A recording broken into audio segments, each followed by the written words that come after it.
اللہ کے نبی حضرت نوح علیہ السلام بار بار اپنی امت کو اللہ کے پیغام سناتے رہے کہ وہ آپس میں ایک دوسرے پہ ظلم نہ کریں، احساس محبت کو قائم کریں، نسل ذات کے نام پر ایک دوسرے کو تکلیف نہ دیں، رشتوں کی قدر کو مقدم رکھیں۔ تو حضرت نوح کی قوم بار بار آپ کا مذاق اڑانے لگتی، اتنے پتھر مارتی کہ آپ کئی دنوں تک پتھروں میں ڈھکے رہتے، پھر صحتیاب ہوتے، پھر اللہ کے دین کی تبلیغ کرتے، یہاں تک کہ 950 سال گزر چکے۔ بالآخر اللہ کے نبی نوح علیہ السلام نے ہاتھوں کو بلند کر کے اللہ کی دربار میں دعا کی کہ اے اللہ، یہ میری امت کبھی ہدایت نہیں پائے گی، اے پروردگار، یہ تیرے عذاب کا مذاق اڑاتے ہیں، انہیں دکھا کہ تو کیا طاقت رکھتا ہے۔ تو بس اللہ کا حکم نوح علیہ السلام کے لیے آیا کہ اے نوح، ایک کشتی تیار کر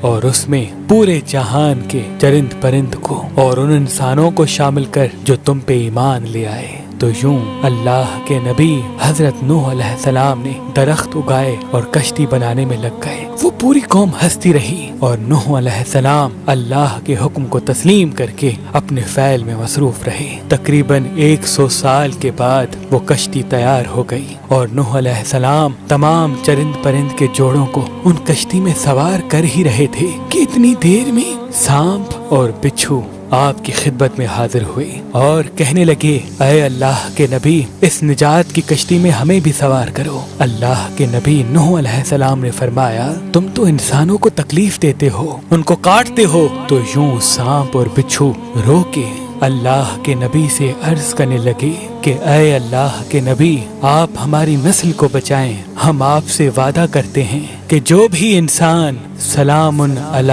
نوح فی العالمین پڑھے گا، ہمیں قسم ہے اپنے وجود کی، اپنے خالق کی، ہم کبھی بھی ان کو تکلیف نہیں دیں گے۔ اس وعدے کے بعد اللہ کے نبی نوح علیہ السلام نے سانپ اور بچھو کے جوڑوں کو بھی کشتی میں سوار کر دیا۔ اس نجات کی کشتی میں جو انسان سوار ہوئے، جو مخلوقات سوار ہوئی، سوائے ان کے سب اللہ کے عذاب کے سبب فی النار ہو گئے۔ طوفان تھمنے کے بعد اللہ کے نبی نوح علیہ السلام نے زمین کو پھر سے آباد کیا، ہر مخلوقات زندگی بسر کرنے لگی، لیکن اس آیت کو کسی بھی حیوان نے آج تک نہیں بھلایا، اور اللہ پاک نے اپنے کتاب کی سورہ صفات میں اس آیت کو محفوظ کر دیا۔ آج بھی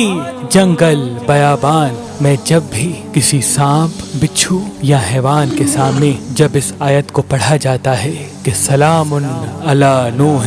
فی العالمین، تو سانپ ہو، بچھو ہو یا کوئی بھی حیوان و جن اس آیت کے احترام اور اس کے پسے پشت وعدے کو سمجھ کے اس انسان کے قریب نہیں آتا۔ بے شک اللہ نے اپنی کتاب میں ہر پریشانی، بیماری اور مصیبت کا علاج رکھا ہے۔